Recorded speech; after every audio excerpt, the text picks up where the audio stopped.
1974, Jim Stepnich was the last time. All right, here it is. Right lane.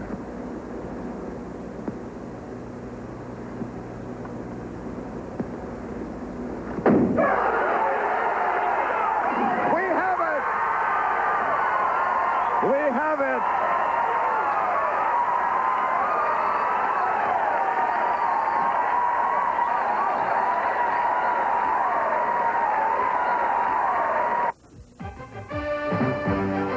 ABC Sports presents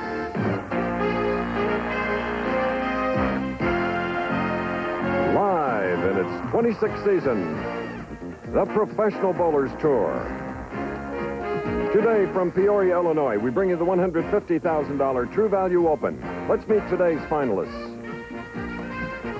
Appearing in his second TV final of the year and trying for his first title, Ron Bell. In our fourth position, a five-time TV finalist in 1986 with 2 wins and 5 lifetime titles, Dave Houston.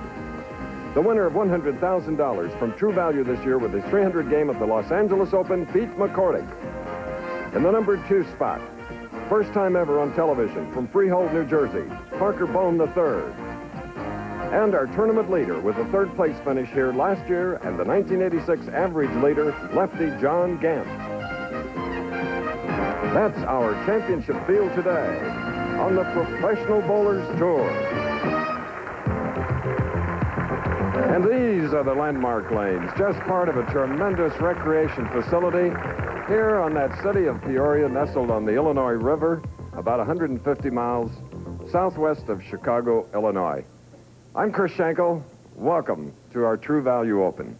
We expect a lot of big things today, really. Can Pete McCordick do it again?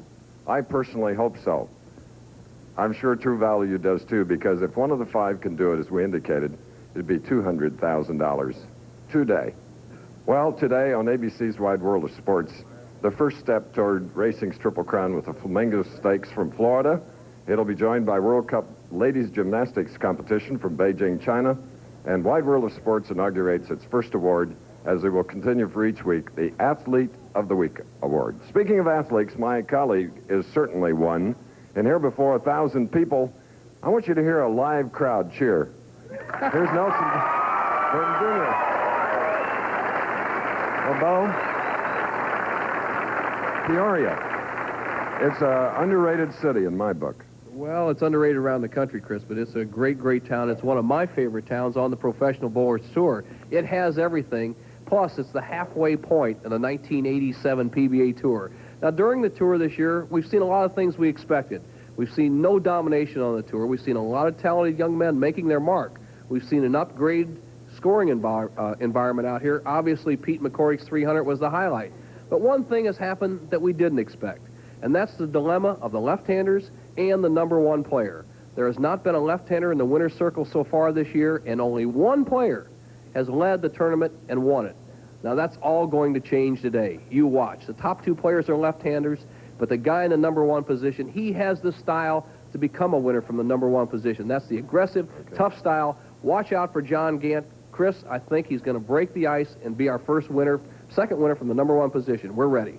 Okay, here we are. Ron Bell on the right from Akron, Ohio. Dave Houston from Milwaukee, Oregon.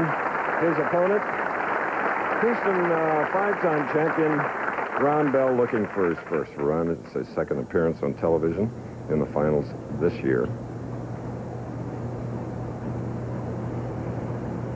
Finished 3rd in the United States Open, picked up a check for $30,000. First shot, left lane. Beautiful. So Ron Bell shows what he can do in his 8th television appearance. Here's a former United States Open champion, a great athlete, tremendous bowler. Houston on the right lane. Didn't come up, sliding by Bo.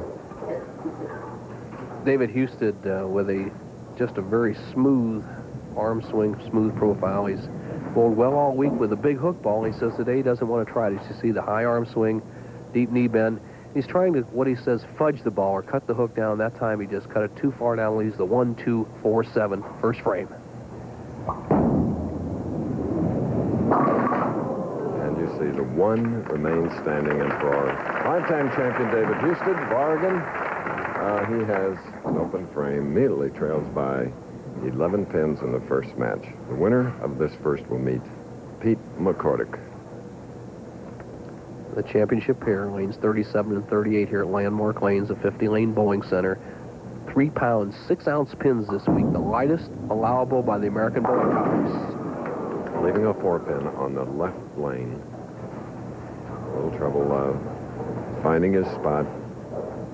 David just a pinch high on the left-hand lane, leaving the 4-pin, the championship pair, the characteristics. The left lane, number 37, all the players agree, hooks a little bit more than the right-hand lane. So we'll look for the players to be hitting higher in the pocket on the left and a little lighter in the pocket on lane 38, the right lane. 12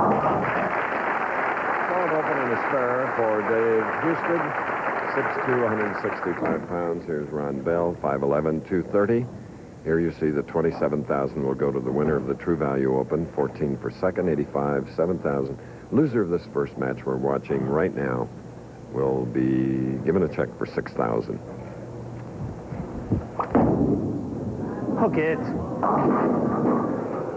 Heard Ron, and he, well, I don't know. What happened on that shot, Bo? Chris, the right-hand lane, as you look at his profile, is a little bit tighter than the left-hand lane. And what happened, he just doesn't quite get enough lift on the ball, and so it just slides by. Watch the head pin just topple over to the left, leaving the 2, 4, and 10 pins. Has to hit the 2 pin on the left and drive it over into the 10. The ball will take out the 4.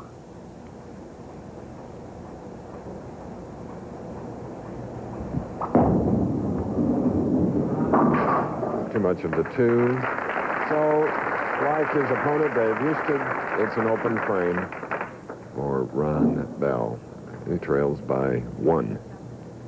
Ronnie Bell came out in the tour in the early 70s and spent 3 years out here and then regained his amateur status and almost won the U.S. Open in Greensboro in 1978.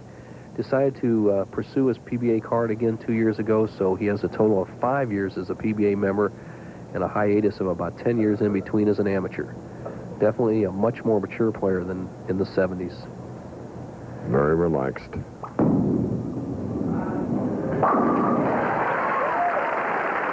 imposing strike on the left lane. Struck there when he opened. Watch the ball. It only hits 4 pins. The 1, 3, 5, and 9 pins as it drives all 10 pins in the pit. An ideal shot for Bell. Husted up on the right. 3rd frame. Again, not coming up and leaving the 2-10. Shot very similar to what Bell has is what we have is a 210. We see the same thing that Bell had. Obviously, the 4-pin falls down, and what David has to do is what Ron Bell attempted to do is get the ball to the left of the 2-pin, slide it over into the 10.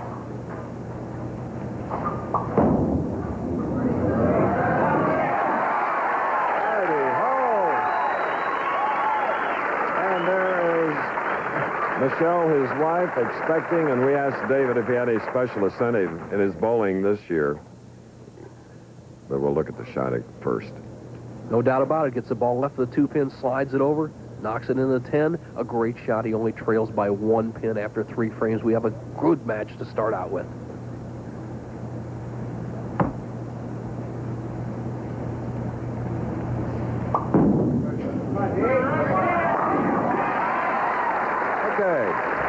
Approaching the midway point of our very first game from Landmark Lanes in Peoria. More after this. Winter cold.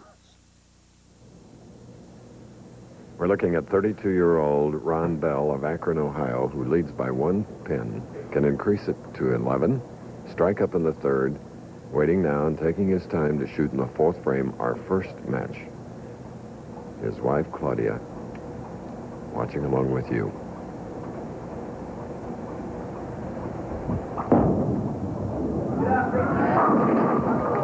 Left a 10-pin.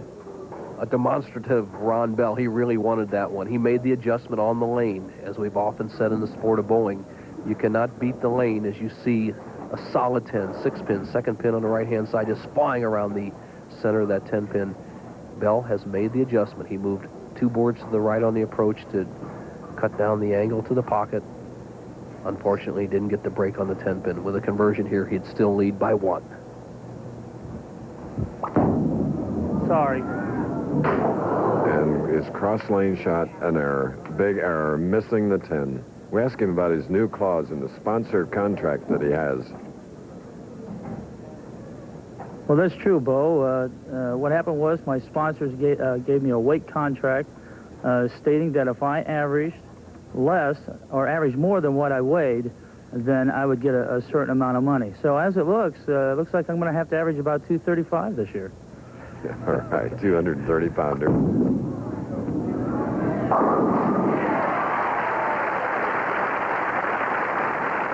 Ron Bell, likable guy from Akron, Ohio, and Houston, leading by 11, can increase it by 10 more with a strike here in the 5th frame. Strike working, Houston.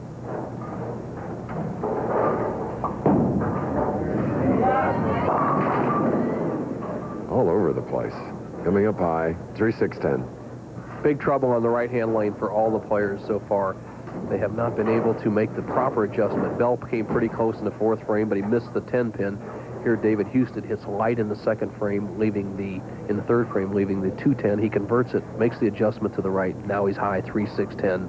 They must split the difference.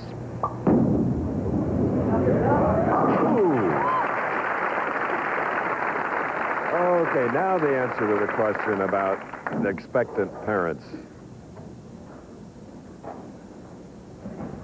Well, my wife and myself, we are expecting our first child in early May, so hopefully I can send her home with a nice present here, winning this week, and it's going to be a little more responsibility, but we're really excited about it, and hopefully I can win today. All right, Michelle Houston.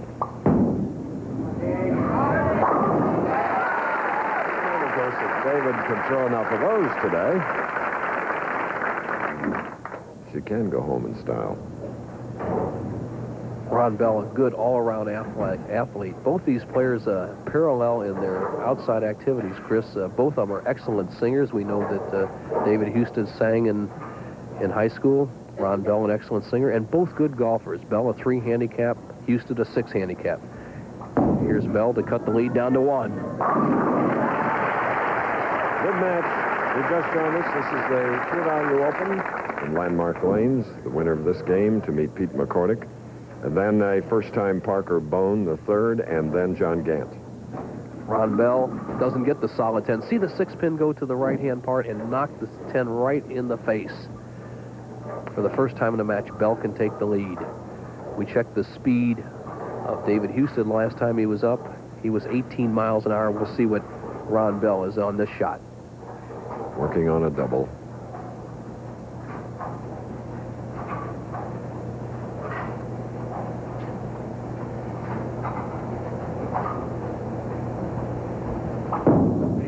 One time, baby. Got it. His wish granted. Leading by 9 now. We'll be back after this. We're looking at the 2 wives of the competitors, and also on Wide World Today, the debut of the Wide World of Sports Athlete of the Week award. All right. We said that we'd give you Bell's speed on the last shot. It was 17 miles an hour as he threw 3 strikes in a row. Now Houston trails by 9, 7th frame, can retake the lead. Seesaw battle. Always a tough game for the numbers 5 and 4 bowlers, the very first match of the afternoon. Dave Houston with just a beautiful arm swing on this shot. Takes that ball inside. He used to take it outside. That was his problem. Then drops the hips to the left. That arm follows the body. Stays right close to that left ankle. Never a doubt as he retakes the lead. The man that today will pass the $500,000 mark on earnings.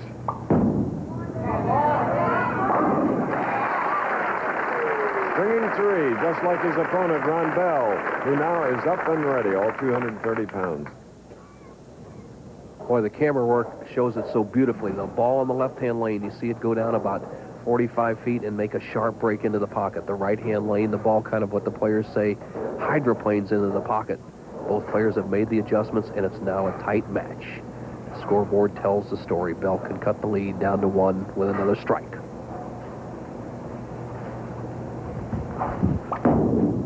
Hold it, hold it. And it did. Fun to hear them, and then to see them walk away with confidence after getting their wishes granted here. 4-bagger for Bell. And this is going to go right down to that last frame. Re-rack. One of 3 re-racks that a player is allowed in any of the championship matches. 3 re-racks, excuse me, are allowed, and after that, no more are allowed. So it's not a judgment call as in previous years. All right, 9th frame. Ron Bell trails by 1, has 4 strikes in a row, can take the lead with another strike. Has never missed this lane. 4 strikes in a row. One time.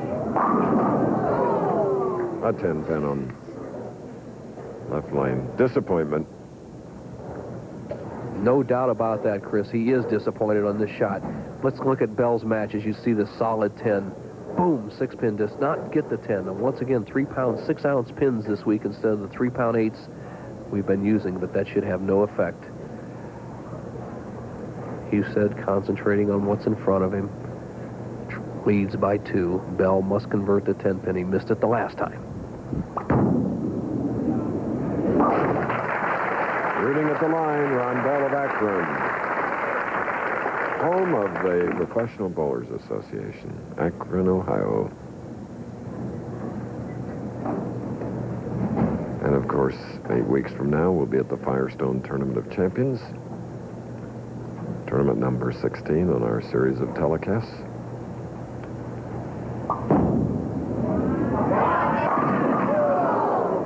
And now Husted knows the feeling of a 10 on the right lane. Both players, in situations where they really needed a strike, leave a solid 10. The 6, once again, we see zaps over the 10-pin. We've seen that 3 times so far. Husted likes it, then disappointment.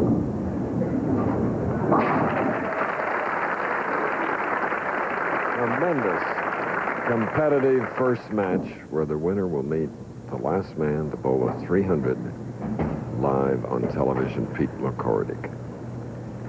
For the first 7 weeks of the Professional Bowlers Tour 1987 version, no tie matches. Last week we had the first match go to just 1 pin. Tita Semez emerged a winner. This has a very good possibility for a tie, as only 1 pin separates the players. And another 10-pin on the left lane. That sets up the situation where it'd be very simple to get a tie. Let's give David Husted the spare and a strike. He's 205. If Bell comes up and strikes spare, it would be another 205, initiating a 2-frame sudden death roll-off. Let's see what happens.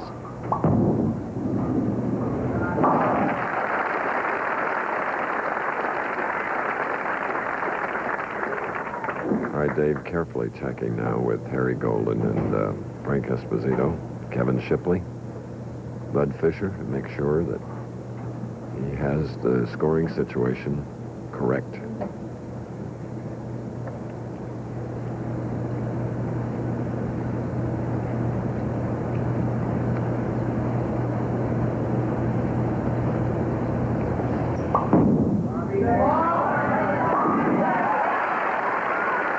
A 205 for Dave Husted of Milwaukee, Oregon.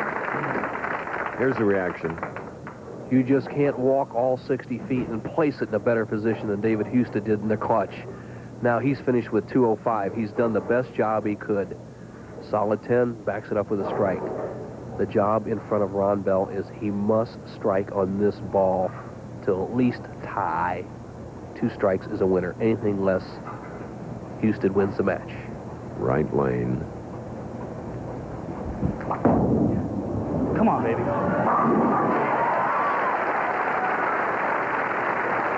Come on, baby, is the battle cry for Ron Bell. All right, never a doubt. He does the same thing that Husted did as he drives the 5 and 8 straight back.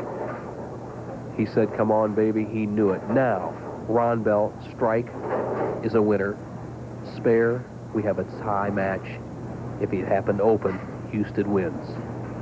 It's all up to Bell.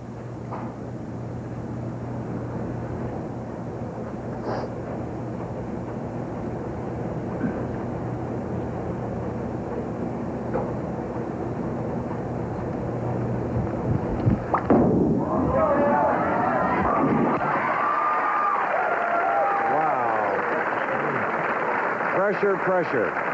Ron Bell getting what he needed to defeat Dave Houston.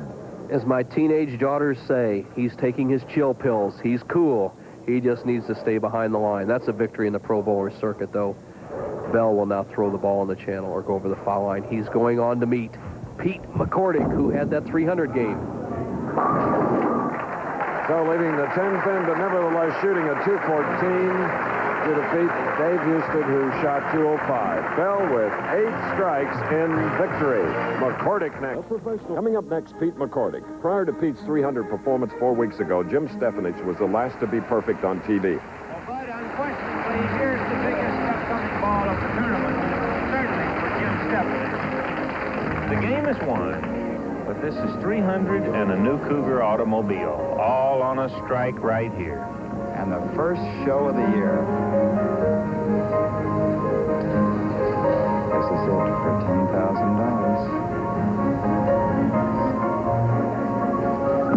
Oh, he pulled it up.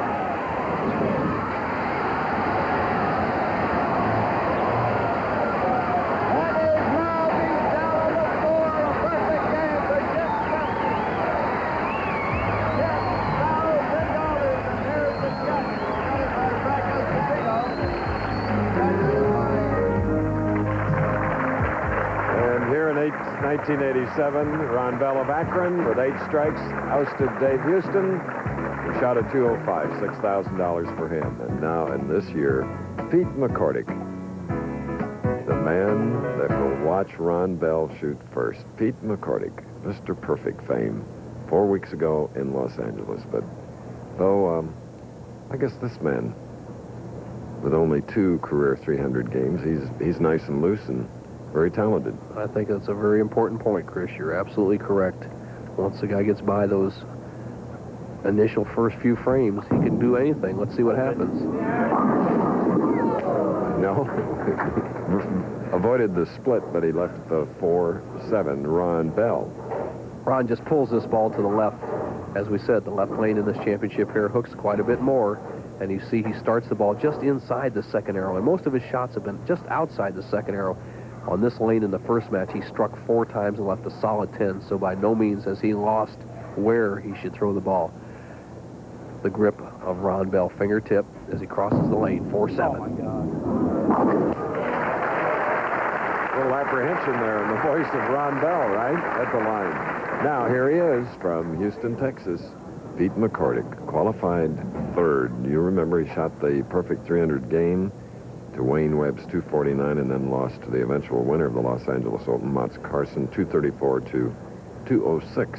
First shot.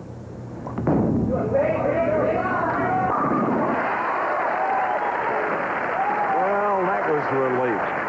Everybody expected him to, in his first shot, come up with a strike, and he did. No doubt about it. We saw him do this 12 times in Torrance, California, 300 game, and it has to be going through his mind with all the hype so far this week, Chris. He's probably thinking more of the game than the match. So let's see what happens in the early going.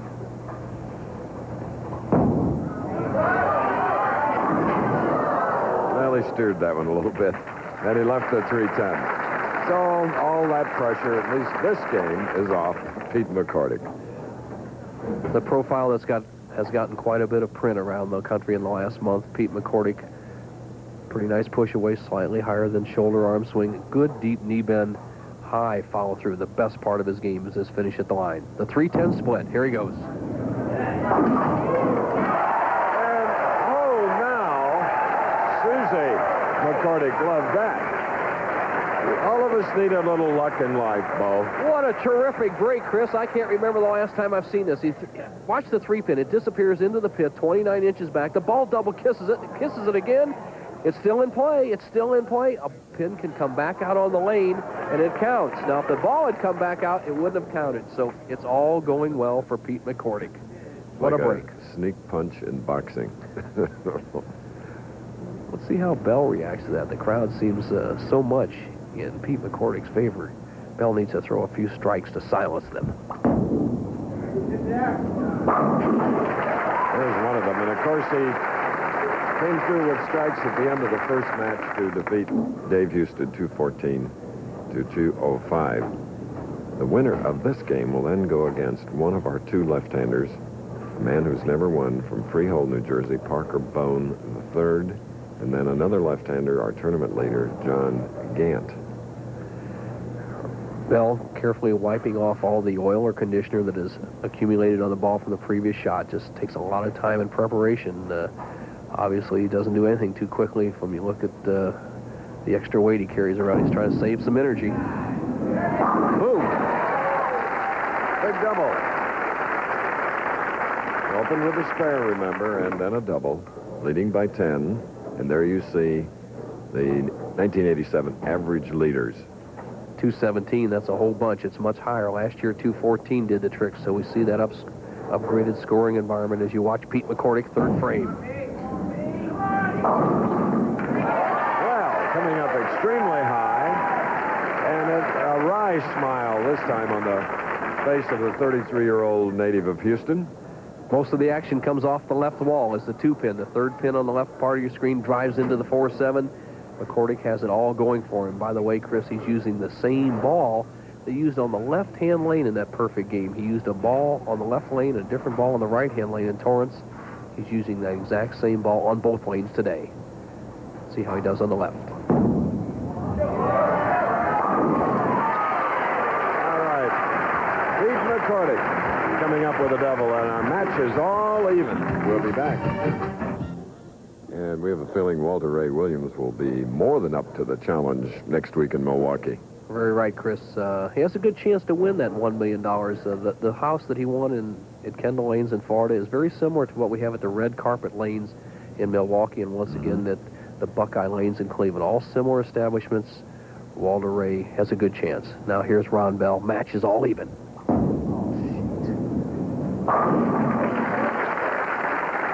3 in a row after an opening spare for Ron Bell. The moment leading by 10.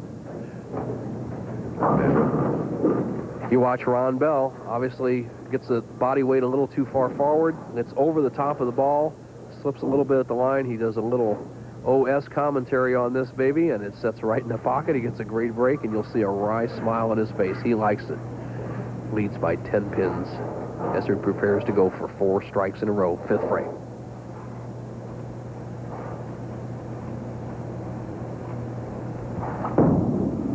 Come on, baby. Well, shaky 8-pin. Once again, Bell doesn't get enough finish on this left-hand lane. Here's the ball. It's rotating well, but as it hits the 1, 3, and 5 pins, you see it deflect away from the 8-pin. Didn't quite get enough power on it. Easy spare for Ron Bell. He'll maintain a 9-pin lead.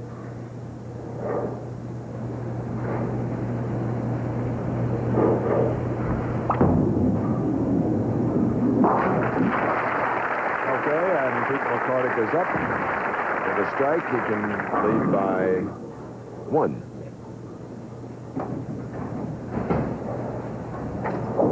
The championship pair, as we said before, the right-hand lane is a little bit tighter. That's the kind of lane McCordick likes. He should hit this lane. It's a matter of hitting the left-hand lane.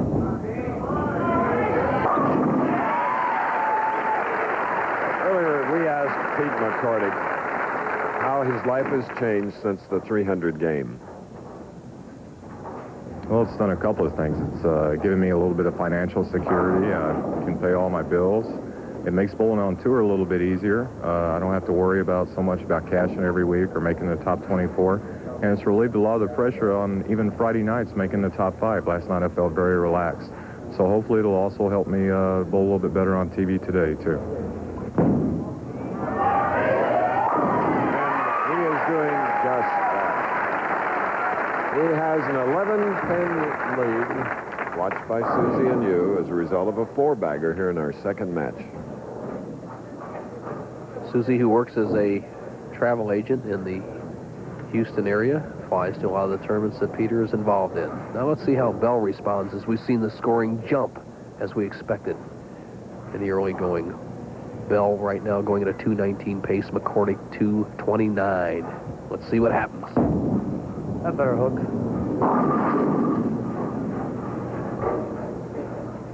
So Ron Ron Bell with the 2-5 on the right lane.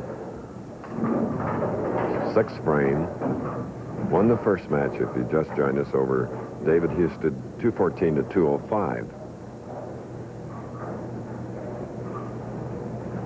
Bell very diligent about and persistent about his pre-shot preparation. Does the exact same thing every time. Looks down at the ball, just to make sure it's on his hand.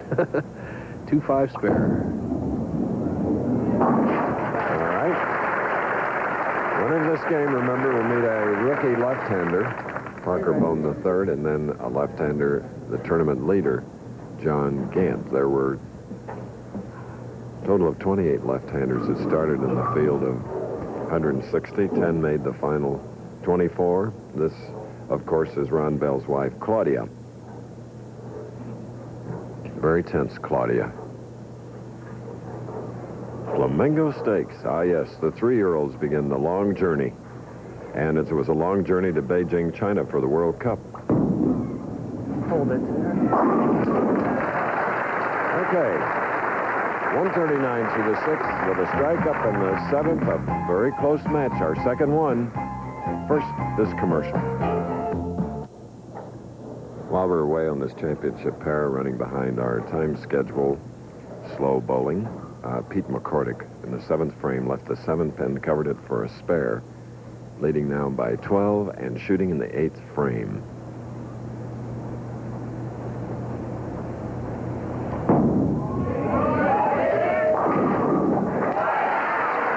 And his dream came true just a little earlier this afternoon in Peoria, Illinois, when Ed Langto, merchandising manager of True Value Hardware Stores, presented the $100,000, the honest-to-goodness bonus check for his perfect game recorded 4 weeks ago in Torrance. First 300 on national television since 1974. This was a happy man, but Ed Langto was just as happy to present him for a wonderful effort. Ron Bell, 8th frame, can cut the lead down to 2 pins with a strike.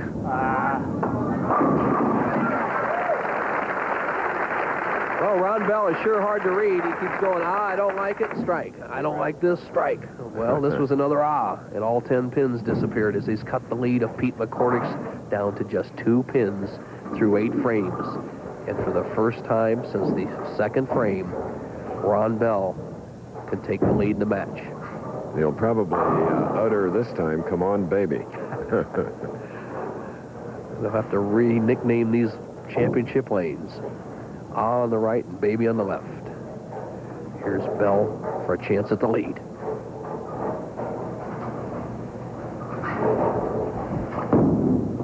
Yeah, baby. Ron Bell. Round man from Akron, Ohio. Once again, Bell, a great match game player that he is, puts the pressure on his opponent.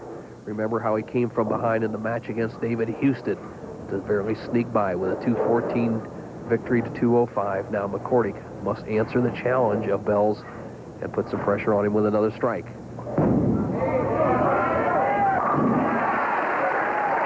these are pressure professionals. All members of the vast PBA. 3,000 members of the PBA, approximately 100 touring pros, Chris, as you said, and these players are in top shape. Bell, loose, well-practiced, is a possible 257. McCordick, a possible 259. And obviously that perfect game and $100,000 has improved this man's cashing ratio on the Professional Bowlers Tour.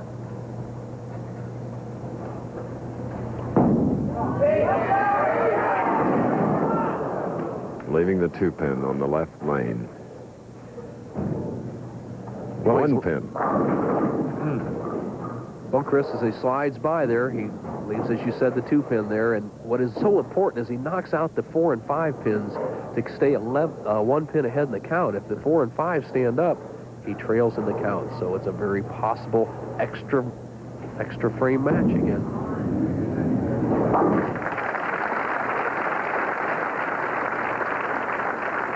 And Pete now looking at the overhead score monitors.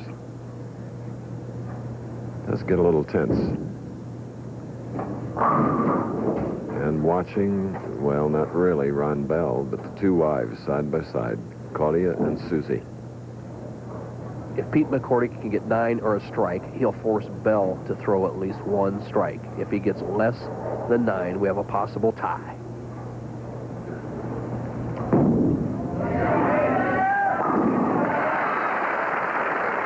Well, a big 238 for Pete McCordick, who shot the 300 4 weeks ago. He had 8 strikes en route. It's so important to throw that last strike. 238. He has forced Ron Bell to strike to win the match. He needs a strike on this ball. He was so good in this match game situation in this first match against David Houston. He threw 2 strikes to win. Now he needs 1.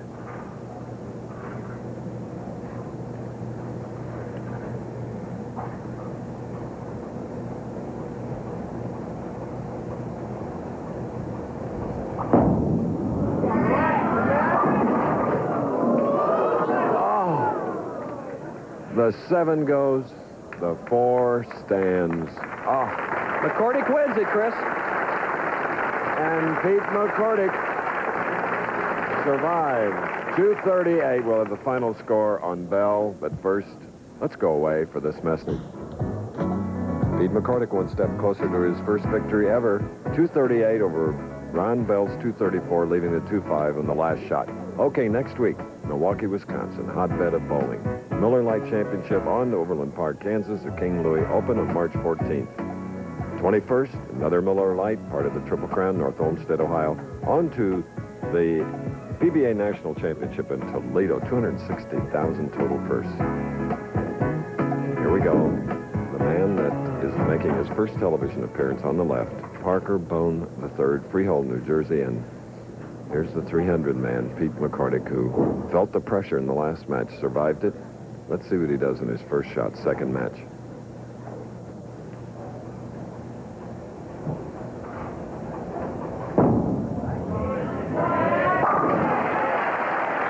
And the 1,000 or so fans here, Landmark Lanes, love it. Frame number 1.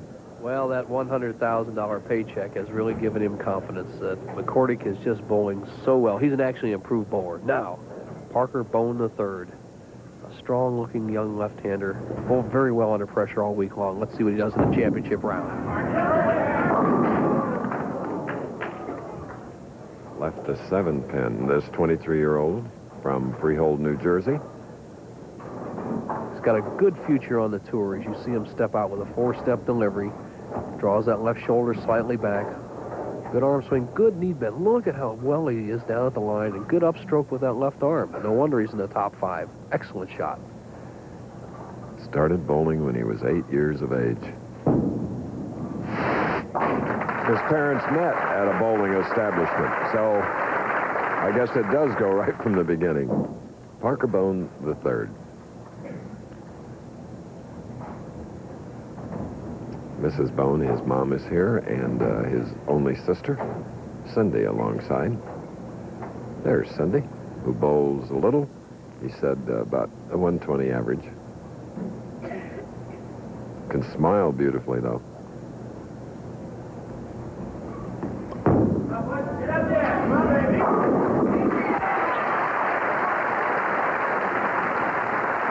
There goes the tension for Parker Bone. Now watch the break of the ball, the good rotation. And now watch the action of the ball drives to the 1-2. Now watch it hit the 5. Boom, hits the 5, drives it over into the 10. That's why you need angle and speed to move the pins. A great professional shot. There's 2. With as many frames for McCordick. There you see the leading money winner as a result of the $100,000 at the Los Angeles Open. Pete McCordick is bowling steady, staying with his game. Del Ballard picked up $100,000 at the U.S. Open. Pete Weber, who bowled in this tournament, did not play. Marshall Holman, Walter Ray Williams did not cash, but then again, there's Ron Bell in the top. George Branham III round out the top 10. Third frame.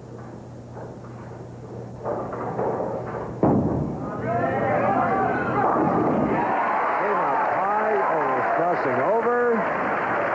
3 in a row for Pete McCordick. Well, when it's going good, he can do no wrong. McCordick, an errant shot, misses to the left side of the head pin. Obviously, if you were a left-handed player, kind of an apprehensive look and says, well, when you got 100,000 in bank, good things happen. Has a 20-pin lead over this young man up here on the right-hand lane. And a good break for the left-hander. Giving him a spare and a double. Came back and made a little comment to his opponent, McCordick. The action of the head pin. Parker Bone goes light. The head pin goes to sideboard, snaps out the 3-pin, and that's the difference between using 3 pound 6 ounce, the minimum weight allowed by the American Bowling Congress that we're using today, and the 3 pound 8 ounce pins we've seen most of the time this year. You get that extra little lucky break on the off hit. Now here's Bone to even the match. Beautifully done. All even now. We'll be back. Today, waiting now to bowl in the 4th frame after a 3-bagger, Pete McCordick.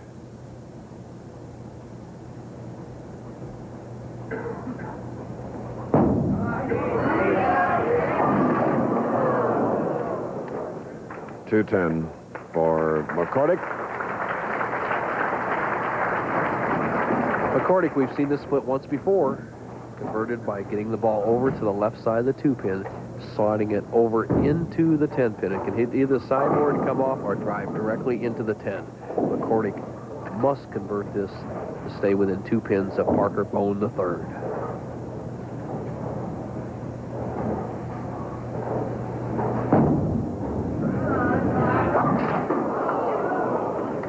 So McCordick, after 3 in a row, has an open frame, 86 through 4, trailing now by 14 pins.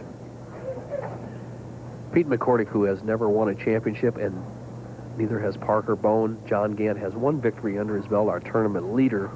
But regardless of what happens today, Randy Lightfoot will be knocked out of the Firestone Tournament of Champions. We'll have a new man in the 52-man field. Leaving a 10-pin, the man that finished 6th here at the True Value Open just a year ago at Landmark Lanes. Finishing 6th this year was Hugh Miller, whom you saw on our telecast last week as the tournament leader. Pete McCordick, a lot of experience bowling against left-handers. He has a twin brother, Paul, who is an excellent professional bowler, who is left-handed.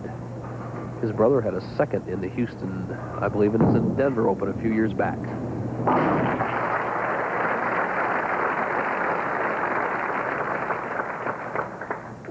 Flamingo Stakes, Bo, those beautiful 3-year-old thoroughbreds. And I'll give you some horses to watch, Chris. Watch Faster Than Sound, and a name I like, being from St. Louis, the McDonnell Douglas type, Phantom Jet.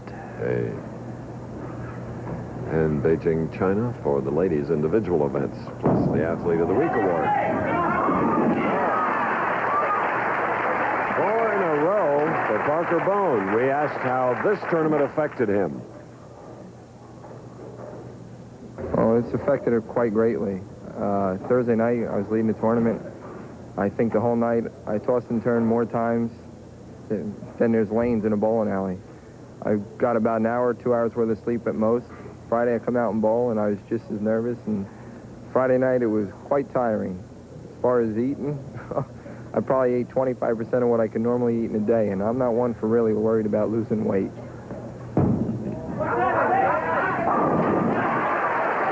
He's taken a 34-pin lead here at Landmark Lanes in Peoria.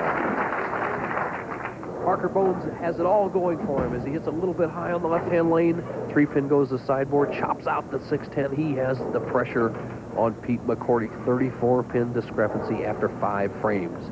But we all know that McCordick can throw some strikes.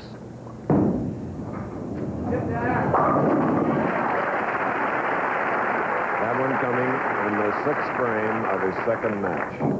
He eliminated Ron Bell, shooting a 238 to Bell's 234. McCordick playing in pretty much of a standard line on the right-hand lane, about the 6th board. Ball goes down about 35 feet, makes a slight move, drives the 5 out. Now, coming up in the 7th, he can cut the lead of Bones down to 24 with another strike. Big hit early in the match.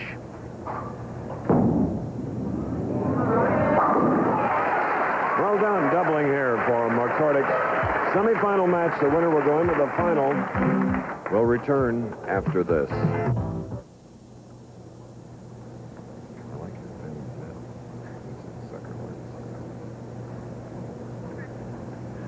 Parker All right. Bone.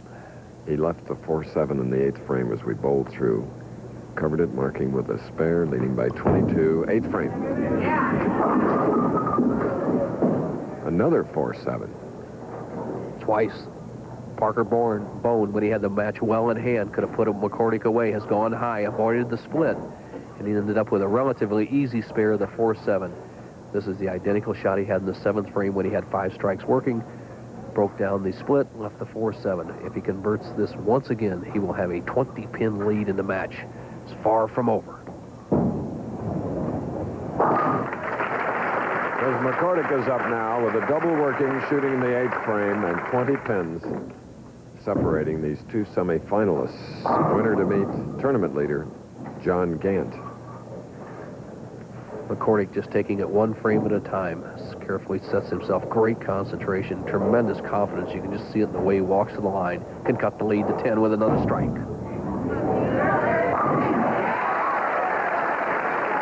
Oh, yes. He is ready. So is Susie McCordick. Every match so far today has where a player has come down, as you see the rooters there, Parker Bone's mother and sister, Susie McCordick on your right in the flowered dress. Every match has been where somebody got out way out in front and then a charge was made near the end. McCordick, trailing by 34 pins just 3 frames ago, can even the match with another strike here in the 9th.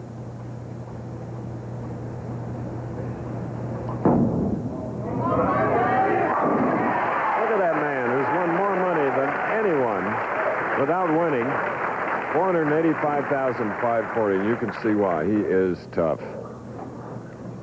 Well, confidence and great talent. Here under the pressure just throws a perfect shot. Parker Bone freewheeling through the first 6 frames. All of a sudden, the match is all even. Coming up in the 9th frame, Bone must strike to stay even. Once again, a possibility of a tie.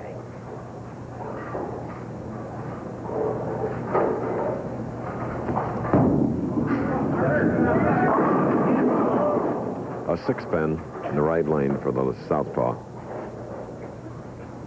A nice shot, Parker Bone, under the pressure, as you see his profile from the back. 4-step delivery, good push away. Credits a lot of that to one of the great Hall of Fame bowlers, Dave Davis, who said spent a lot of time with him and built his confidence and that great arm swing. You see the 6-pin remains standing. Parker with a spare, would trail by 1 going in the 10th. Our games have been sensational. The first 214 to 205, 238 to 234, and now this. Pete McCordick going at a 236 pace. Parker Bone a 235 pace. So 230 seems like the pace to win. McCordick, when you're bowling as great as he has in the last month, just think about your game. Don't worry about the next guy.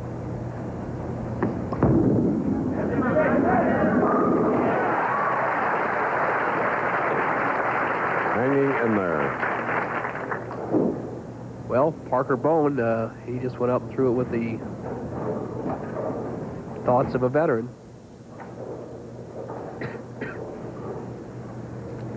The tournament leaders by rounds. 18-game qualifying, 24-game match play. Earl Anthony, who won here in 1981 and 1983, marrying a local girl, Susie Shelley. He finished 14th here in 1987.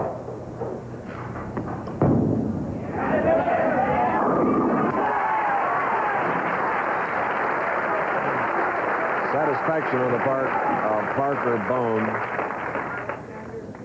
What a great shot. Bone to take the lead. Sends the ball wide, snaps the head pin over the sideboard. He's now in a 240 pace. By no way can he shut out Pete McCordick. We're in Peoria, first settled by the French in 1680, along with the already Peoria Indians that were here. Look at that performance. 245, 8 strikes, For the non-winner, Parker Bone. As Parker Bone finishes with all three in a 2:45 game, it sets up a situation for McCordick. Simply this: he must strike on the first ball. If he gets 9 spare on the second ball, we have a tie. 2 strikes naturally is a winner. Right lane.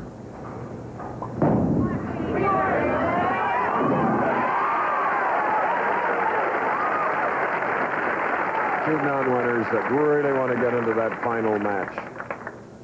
If there's ever been a situation where we're going to have a tie, I think it's right here, Chris. You see McCordick slash out the 5. He loves the shot. But this lane is tough to carry on consistently. I think he'll put the ball in the pocket. If he happens to get 9 in a spare, we have a tie, a strike's a winner. 8, he loses, and it'd be Bone against Gant.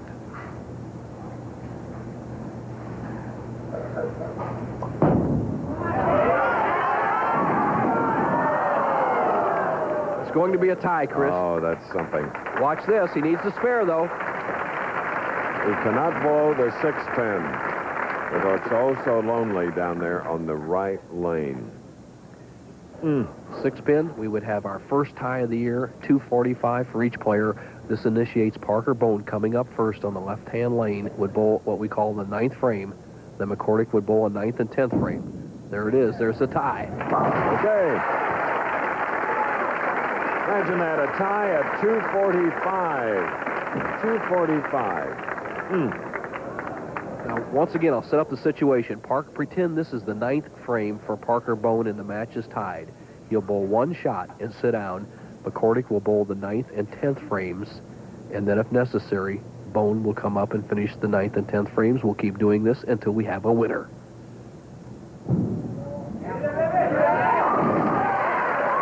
His first ever television appearance, a 23-year-older from Freehold, New Jersey.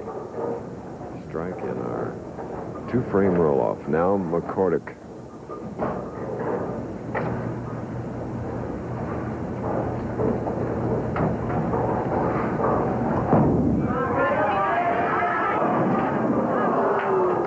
High hit the 6.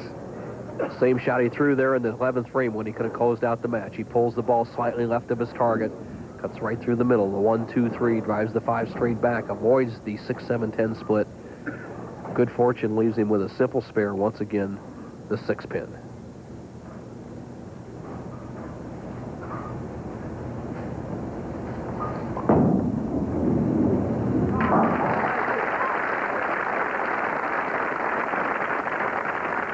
Winner will meet left-hander John Gant for the title and the $27,000 first prize. But for these two, it's the victory that's the important thing.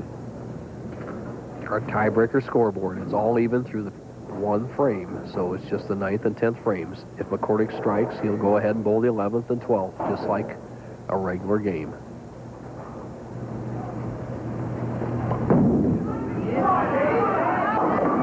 Again, a high hit, leaving the 6-10.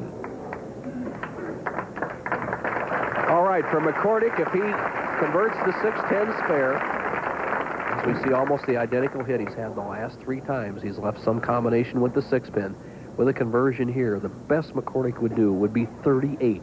The spare and a strike would give him 38.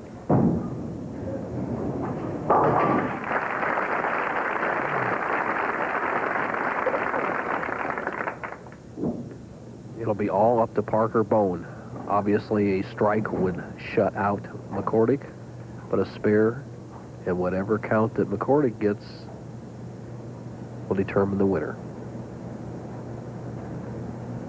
Person that loses will pick up a check for $8,500.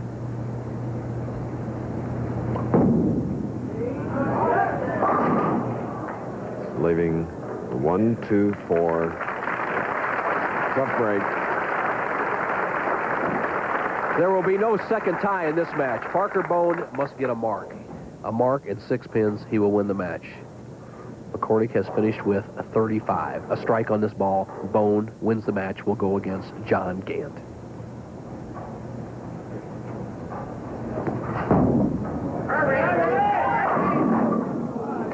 All right, it's a 6-pin on the right lane. Conversion here in a 6 count. Obviously, I say the match is well in hand for Bone. The 6-pin is a simple spare, especially for left-handed players, and a 5 count is almost unthinkable at this point. A young man that admired Earl Anthony, who finished 14th here, and Mark Roth, who finished 11th.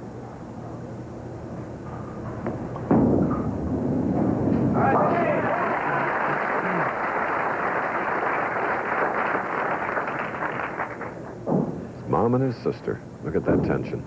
And Parker Bone asked me to say, while we have it home, he wants to say hi to his dad and his grandparents and also all his friends at Howell Bowling Lanes. So they'll get a chance to do some howling if he can win this next game against John Gant and get a trip to the Firestone. 6 pins, I'll bet he gets it easily.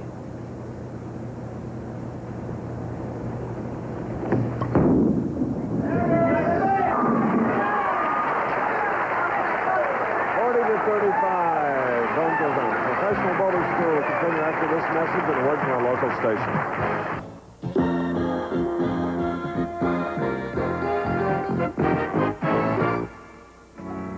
Here in Peoria, after 2:45 tie, 2-frame roll-off, Parker Bone, the rookie, yet to win, defeats McCordick 40-35, and now it's an all left-hander final. And the demographics for this week's tournament, 160 men. Look at the average game, down to just 201, 209 to make the top 24. $1,000 was picked up for Steve Cook as he finished 53rd low cash. Hugh Miller, who led the Venice tournament last week. Dan Eberl, another lefter. Tita Semez out there. Norm Duke. Mats Carlson, our Torrance winner. Mark Ross, steady as ever. Harold Sullins, 3 weeks in a row, all be the national champ. Earl Anthony, coming out of retirement, is going to bowl a few weeks. Ron Palumbi, a nice guy. Bobby Jackson, early leader. Another lefty, Rosenberg, up there. Scott Devers, he's down the line. Powerful Jeff Ballinger, tied with Joe Berardi for 19th and 20th. Tony Moressa, Chuck McGavero, steady all year long, getting better. Robert Worrell and Rowdy Morrow round out the top 24, Chris, as we're ready for the championship match. And the two men seated to my right, our scorer, Palmer Fogren, and Nelson Burton Jr. did not bowl this week, but they'll be back in the wars, and this should be a real battle. The young man that is yet to win, John Gant, who has one title in 4 tries. Parker Bone's opponent, John Gant, was 3rd here last year.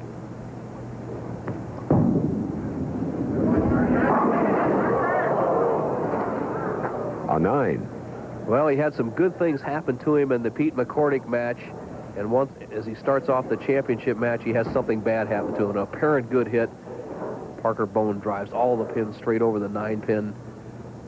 Obviously, it's a somewhat easy spare, but he expected a strike. If Parker wins this match, he'll definitely earn it. John Gant, one of the tough players on the PBA Tour. And to waste no time, 22-year-old Parker Bone. John Gant is up. He's 6'2", 190 pounds, former baseball pitcher, married to a physician. They have one child, Evan. And this is his 2nd appearance in the TV finals this year.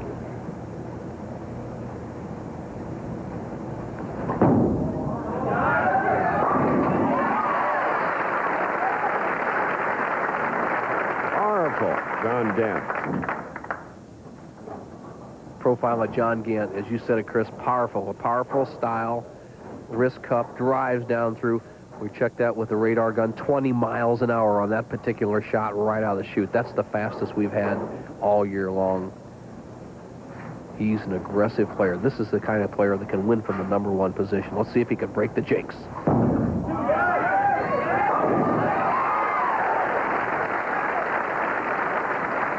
32 tournaments last year, summer and winter, only 10 tournament leaders did it. And I guess overall in the years, but only in the 40%, so well below half.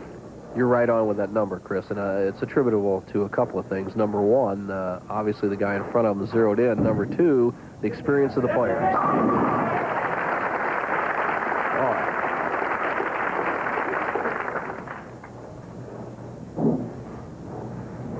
27,000 to the winner, 14,000 to the runner-up. It's always a reunion here in Peoria with the folks from True Value that on a special bus come down and celebrate their championship with Ray Becker, the proprietor here. They have a good time. One of the great establishments on the Pro Tour. Has it all. Here's Parker Bone to even the match. Oh, no. Coming up high, and he left the 2-4. Parker Bone, who is about 17 miles an hour with his ball speed compared to the 20 miles an hour of John Gant. Not only is his ball speed reduced on the shot, but he pulls it right of his target, avoids a very difficult spare, but ends up with a tough spare, the 2-4.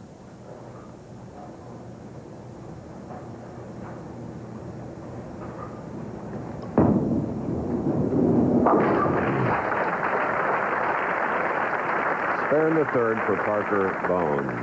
There he is, Ed Langto, our host and great sponsors of many of our events, including Calgary Olympic Games coming up less than a year from now.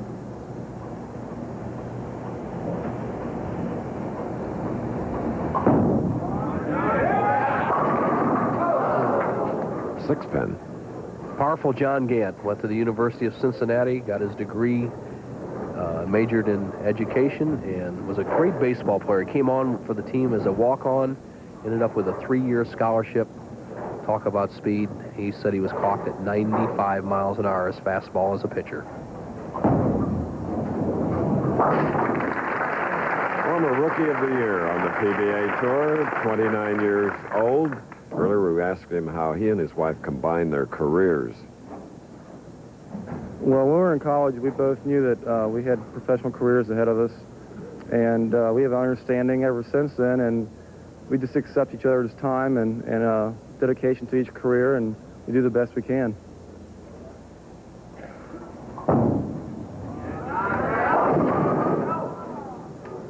This time leaving a 3-pin. John Gant, whose wife, Dr. Beverly, is on duty back in the Cincinnati area. She's an emergency medicine research, Chris, at the Cincinnati University Hospital. Here's Gant. He'll maintain an 8-pin lead with this conversion. All right, this is the championship match of the True Value Open. More in a moment. Parker Bone has just covered the 7-pin in the 5th frame as we bowl through. Goes running behind our schedule with the tie game, previous game. He had a strike in the 4th frame. It's 8 pins separating these two. The leader is up now, John Gant. Spare up, shooting in the 5th.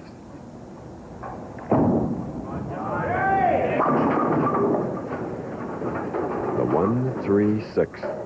Have to go back and talk about why the tournament leaders haven't been winning, Chris. I think it's a couple of things. Number one, I think the players today on the tour are so mature, and once they get locked in, such as Parker Bone is doing right here, they don't lose it and to give it away in the championship match. Number two, I think the tournament leader just doesn't get enough practice on the championship pair. Good points, Nelson. Spare for Gant in the 5th frame. By the way, practice, the players can practice for 1 hour before we come on the air, but only a half hour on the championship pair. Now, when 5 bowlers are out there bowling, obviously 5 bowlers into 30 minutes allows only about 12 minutes per shot per man there. Dancing off the deck, the left lane.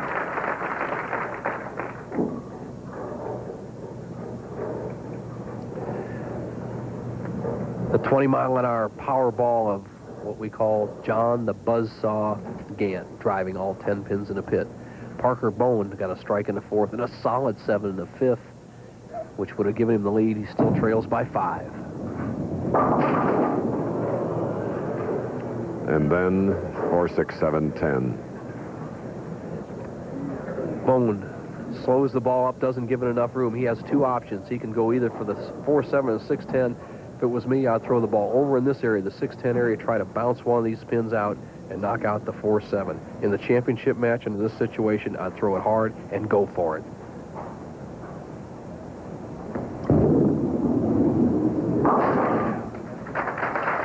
Why did he go to the opposite side, Bo? Chris, it really made not much difference, but he feels more comfortable. He had already shot a couple of spares on that left side. Remember, he left the 7-pin a couple of times. He was familiar with what the ball was going to do in the 4-7 zone. He had already left the 4-7 spare twice in his matches, so he was sure he could make those. It's an option shot, but right now he has no options. He must start throwing strikes trails by 21, 7th frame. Birded the split, leaving the 10. Unusual hit. Actually, it looked perfect in the 1-2 pocket. The ball snapping so sharply, cuts right through, and he almost left an 8-10 split, which is normally a weak hit for a right-hander. It's a power hit for a left-hander. Doesn't get any good break. Avoiding the split was not a good break. He should have had a strike. Has a spare to shoot at right here. 8th frame, 7th frame. These two left-handers are bowling for 41,000 total here. Live from Peoria, Landmark Lanes. We'll be back. Running behind schedule. We did continue to bowl, try to get in our 90-minute time period. We had 3 strikes. 7th and 8th frames for Gant. 8th frame for Bone. Now the 9th. Gant is pumped up, and so is Bone. Gant was so pumped up that when he came back from the line, watch this. Here's to take a 41-pin lead. Buzzsaw. He sends it wide. Just saws the pins out. Now watch his reaction as he falls back. Here he is. He trips over the ball return rack. He took it in a lighthearted manner, Chris, but he actually could have hurt himself. Right, almost into the lap of Wayne Goose. Peoria paper, right? You got it. The man who's married to a doctor can put a suture in the title match with a strike right here.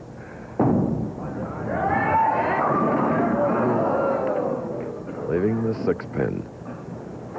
Has done what he's had to do so far. John Gant going at a 224 pace. That's considering spare strike the rest of the way. The best Parker Bone can do is 214.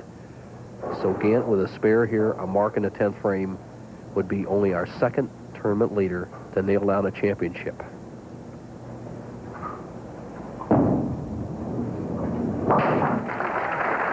Wide World of Sports follows, of course, Flamingo Stakes, World Cup, ladies' individual events from China, and Wide World inaugurates an Athlete of the Week award. 2 styles of bowlers on the tour. You have to bowl 42 games to get where Gant is. That's the long-distance runner. But you also have to be a sprinter to win from number 1. This man's sprinting right now. That's the title. All right. The winner is John Gant, 27,000, his 2nd victory. And as a tournament leader, only the 2nd this year.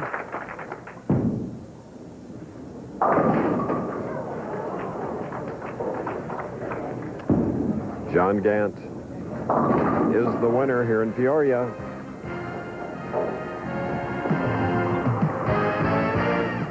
The Professional Bowlers Tour is brought to you by Miller High Life. Miller, made the American way since 1855. By Quaker State Motor Oil. Quaker State people reaching for the best. And by Kentucky Fried Chicken. Kentucky Fried Chicken. We do chicken right.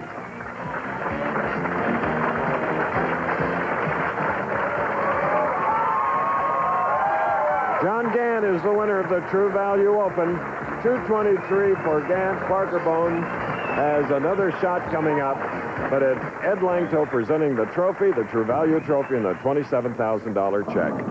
And for all of you, next, ABC's Wide World of Sports. First step on the road to the Kentucky Derby begins with the Flamingo Stakes, All-Star Women's Competition at the World Cup Gymnastics, and debut of ABC's Wide World of Sports Athlete of the Year Award. Coming up next, and our final score today, John Gant, the winner, 223, Parker Bone, the third, 190. This has been a presentation of ABC Sports.